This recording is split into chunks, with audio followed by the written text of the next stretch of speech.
To give a class on the meditative properties of a cross and why it's a mind-stimulating device.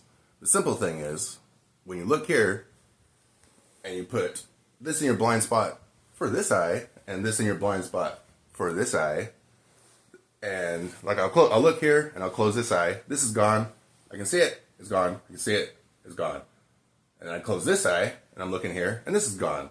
And I go like that, and they're both gone. They disappeared. And the thing is, I'm not pointing at my forehead. A lot of people think there's a magical eyeball on your forehead, because of drawings and squiggly lines that people interpret to say what they think they mean or whatever.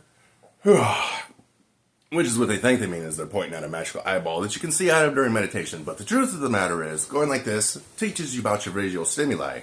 And when you look at a vision map and you go like this, do the vision map, while the things are, the stimuli is in your blind spots, they'll disappear. It disappears. And it may not seem like a big deal, like, your blind spots disappear. Not a big deal, but it is a big deal, because what's going on is you're learning how visual stimuli is being processed by your eyes to your mind. And by doing this, you're able to ignore your vision and obtain the goal of true meditation, which is to ignore all your senses so you can use all that processing power to access your mind in thinking, because meditation is just thinking. And now, this one I took, my first book I wrote, Simple Spiritual Shit, on the meditations chapter, I do have a vision map in here. Ignore your senses to access your mind, pay attention to get out. These are the eyeballs.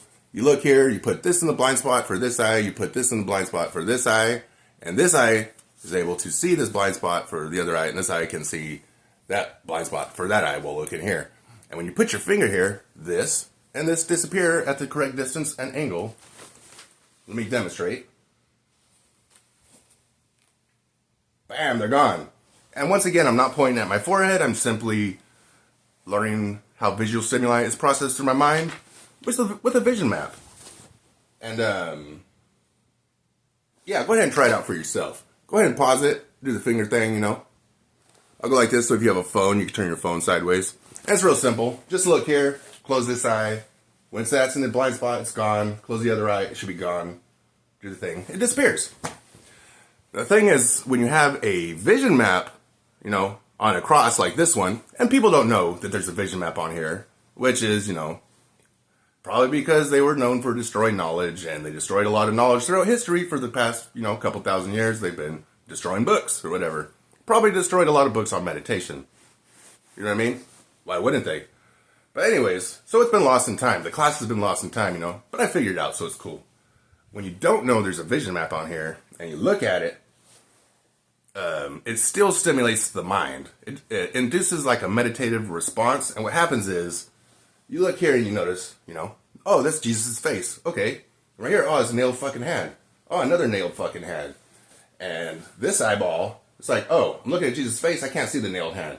But this eye's like, holy shit, there's a nailed fucking hand right here. So it tells your mind, hey, there's a nailed fucking hand right there. Same with the other eye, Then it induces a natural response to, induce a meditative, response or whatever.